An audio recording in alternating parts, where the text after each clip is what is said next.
जय हिंद। यूट्यूब के चैनल नवदर्शन में आपका स्वागत है। हम स्वास्थ्य के ऊपर वीडियो बना रहे हैं और हर गंभीर बीमारी के ऊपर हम वीडियो बनाएंगे और उन गंभीर बीमारियों में सरकारी अस्पताल में, बड़े बड़े अस्पतालों में फ्री में इलाज होता है, लेकिन किस अस्पताल में और कैसे इलाज होता है, क्या उसकी प्रक्रिया है, किस तरह से भर्ती होते हैं और हमें क्या क्या तैयारी करके जाना होता है, इस पर हम पूरी जानकारी दे रहे हैं। हमें आम लोगों से और गरीब लोगों से हमदर्दी है। हम समाज के क्षेत्र में काम करते हैं, इसलिए हमने स्वास्थ्य के क्षेत्र में भी समाज सेवा का जागरूकता के जरिए काम करना शुरू किया है और इसलिए हम वीडियो बना रहे हैं। आज जगह जगह बड़े बड़े अस्पताल खुल गए हैं और उन अस्पतालों का खर्चा बहुत ज्यादा होने की वजह से जो उन्होंने अपने डॉक्टर रख रखे हैं, तो वो उन डॉक्टरों को एक टारगेट देते हैं कि आपको मरीजों से इतना हमें लूट कर देना होगा, किसी भी तरीके से आप इलाज करें, हमारे पास पैसा आना चाहिए, हमारी आमदनी होनी चाहिए, तभी हम आपकी सैलरी देंगे। इसलिए गंभीर बीमारी में भर्ती होने पर किसी भी मरीज को वो गलत तरीके से इलाज करते हैं। उसके लिए सबसे पहला तरीका उनका ये होता है कि मरीज को आईसीयू में भर्ती करते हैं। सभी मरीज आईसीयू में भर्ती के लायक नहीं होते हैं। जिन्हें सांस की प्रॉब्लम होती है या बहुत ज्यादा गंभीर अवस्था में होते हैं, केवल वो ही मरीज आईसीयू में भर्ती होते हैं। लेकिन आज के डॉक्टरों ने एक ढर्रा बना रखा है कि जो भी मरीज भर्ती के लिए आता है, उन्होंने अपने यहाँ आईसीयू के विभाग खोल रखे हैं और तुरंत उसको आईसीयू में भर्ती कर देते हैं। और वहां पर यह भी सुनने में आया है मरीजों के जरिए कि दवाइयों की चोरी होती है और इलाज में जितनी दवाइयों की जरूरत होती है उससे कहीं ज्यादा दवाइयां मंगाई जाती हैं और उन दवाइयों को, क्योंकि आईसीयू में कोई मरीज का तीमारदार नहीं बैठता है, पूरी का पूरी जिम्मेदारी आईसीयू में बैठे हुए डॉक्टर और नर्स की होती है।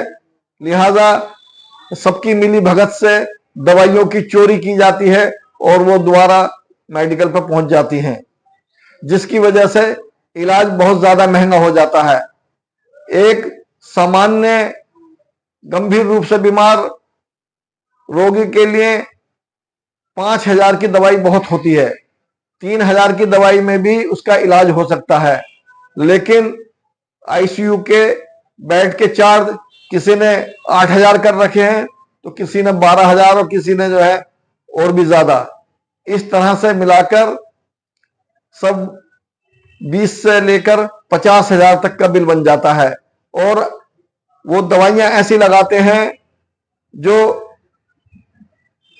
बहुत हल्की होती हैं, उनमें प्रिंट तो ऊंची कंपनियों के लेवल का होता है, उन पर जो रेट लिखा हुआ होता है वो ऊंची कंपनी की दवाइयों के रेट के बराबर होता है, लेकिन वो दवाइयां बहुत हल्की होती हैं, बहुत सस्ती होती हैं, उनकी अपनी बनाई हुई होती हैं।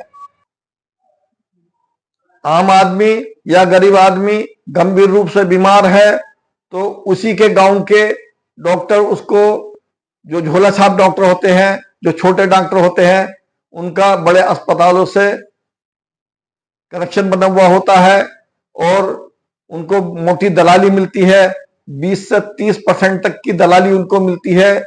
इसलिए वो बड़े अस्पतालों में भेज देते हैं और न डॉक्टर मर्ज के बारे में बताता है, ना ही इलाज के बारे में बताता है और मरीज की क्या पोजीशन है, वो रिकवर हो रहा है, ठीक हो रहा है या क्या हो रहा है, कोई चीज बताने की जरूरत नहीं है। केवल बिल पर बिल बनाते चले जाते हैं और वो गरीबों को लूटते चले जाते हैं। आज जो ये बड़े बड़े अस्पताल खुले हैं तो ये अमीर लोगों के लिए हैं, जिनके पास पैसा है, जिनके चाहे वो पैसा सफेद धन का हो या काले धन का हो, जमाखोरी कालाबाजारी का हो या किसी भी और गलत तरीके से कमाई हुई धन दौलत का हो। जिस पर पैसा है तो वो तो अपना जीवन स्तर ऊंचा करने के लिए इलाज में भी पैसा अच्छा ही लगाएगा, पढ़ाई में भी पैसा अच्छा लगाएगा, शादी और मकान में भी पैसा अच्छा लगाएगा, इसलिए उन पर कोई फर्क नहीं पड़ता। लेकिन एक गरीब या आम आदमी किसी बड़े अस्पताल के चक्कर में फंस जाता है तो उसको और ज्यादा गुमराह कर देते हैं और कहते हैं कि तुम्हारे मरीज की हालत बहुत ज्यादा खराब है, और मरीज के घर वालों को और ज्यादा गुमराह कर देते हैं। जेनेरिक दवाइयां जो बहुत सस्ती होती हैं, तो सुनने में यह आया है उन जेनेरिक दवाइयों के ऊपर ही ऊंची कंपनियों के रेट लिखाए जाते हैं। हमने अपने इस वीडियो में जेनेरिक दवाइयां और ऊंची कंपनियों की दवाइयों की एक लिस्ट जारी की है, उसमें आप देख सकते हैं कि कितना बड़ा फर्क है। क्योंकि वो ऊंची कंपनियों की दवाइयों में क्वालिटी ऊंची होती है, इसलिए बीमार बहुत आसानी से बहुत जल्दी ठीक हो जाता है।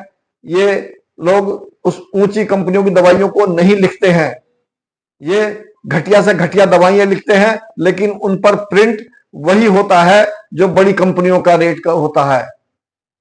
अगर गरीब आदमी को अपना इलाज कराना है तो उसके पास टाइम होता है, वो जा सकता है और वो अपना टाइम लगा सकता है। लेकिन ये देखा गया है कि बड़े बड़े सरकारी अस्पतालों का उनको पता नहीं होता, क्योंकि सभी बड़े अस्पतालों में हर मर्ज का इलाज नहीं है।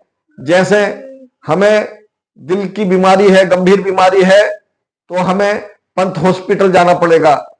हम ये वो वीडियो मुरादाबाद में बना रहे हैं और दिल्ली के चारों तरफ जो 200 किलोमीटर की दूरी है या 250 किलोमीटर की दूरी है, वो आसानी से दिल्ली जा सकते हैं। और 120 किलोमीटर दूरी तक तो सरकार ही अपने एम्बुलेंस में मरीजों को आजकल भेज रही है, उसमें कोई पैसा खर्च करना नहीं होता है।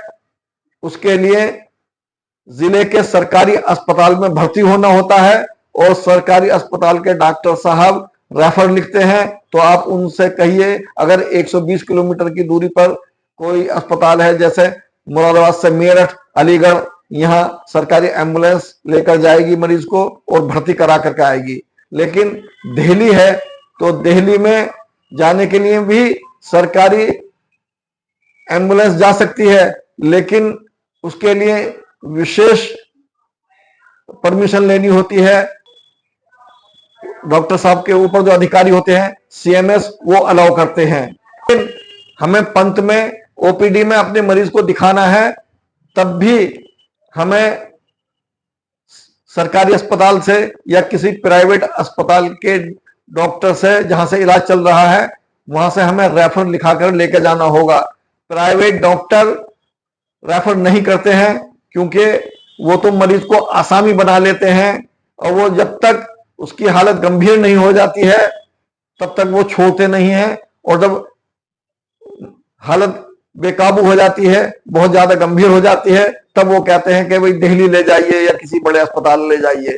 तब भी तो हम जाकर के किसी फ्री वाले सरकारी अस्पताल में, हम बड़े अस्पताल में अपने मरीज को लेके जाते हैं। इसलिए गरीबों को शुरू में ही अपने गंभीर मरीज को बड़े सरकारी अस्पतालों में लेकर जाना चाहिए। अगर दिल का बीमार है और उसको हमें पंत हॉस्पिटल में, ओपीडी में दिखाना है, तो हमें अपने मरीज को लेकर के या किसी एक आदमी को पहले 6 बजे हमें वहां लाइन में लगना होगा, क्योंकि सुबह 6 बजे लाइन में लगने पर वहां बहुत ज्यादा भीड़ हो जाती है और 9 बजे तक जो लाइन में लगते हैं सिर्फ उन्हीं का नंबर आता है, जो 9 बजे के बाद पहुंचते हैं उनका नंबर नहीं आता।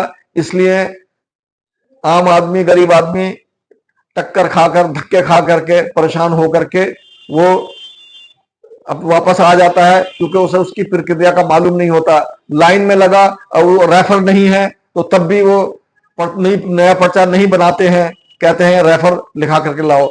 इसलिए कोई भी दिल का बीमार अपने मरीज को पंथ लेकर जाता है तो उसे दो काम करने होंगे। सबसे पहले प्राइवेट किसी डॉक्टर से, जो अस्पताल से या किसी प्राइवेट डॉक्टर से इलाज चल रहा है, उनसे रेफर लिखवाना होगा।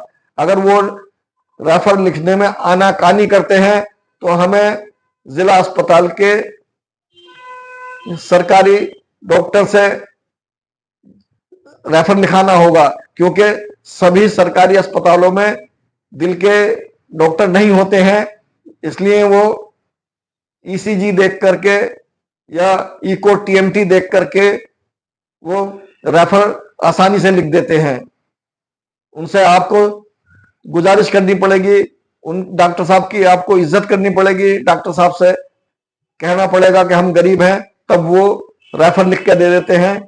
तुरंत आपका पंथ में ओपीडी में पर्चा बन जाएगा।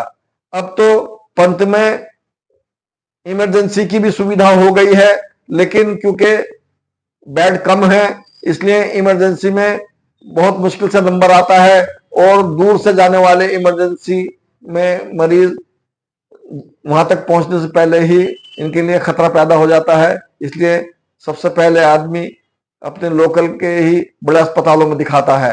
लिहाजा आप 1 या 2 दिन दिखाने के बाद भी अपने मरीज को पंथ लेकर जा सकते हैं।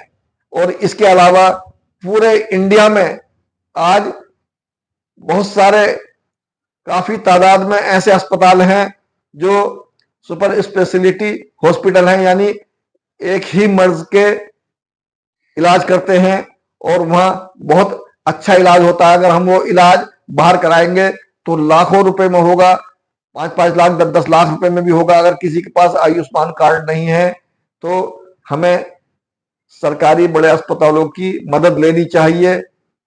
और हम यही राय देंगे कि लोगों को बड़े प्राइवेट अस्पतालों से बेहतर जो छोटे डॉक्टर होते हैं, जो प्रैक्टिस करते हैं, छोटे डॉक्टर एमबीबीएस एमडी और डीएम डिग्री के ही, लेकिन उनका बड़ा अस्पताल नहीं होता है, वो ओपीडी में ही देखते हैं। तो ऐसे मरीजों को पहले ऐसे डॉक्टर के पास ही जाना चाहिए। और गंभीर रूप से अगर हम बीमार हैं तो हमें उनसे ही पहले थोड़ा सा इलाज करा लेना चाहिए। और बहुत ज्यादा गंभीर हो जाते हैं तब तो हमें भर्ती होना ही पड़ेगा और लुटना ही पड़ेगा। अगर हमारा वीडियो आपको पसंद आया हो तो हमारे वीडियो को लाइक और सब्सक्राइब करना ना भूलें। धन्यवाद।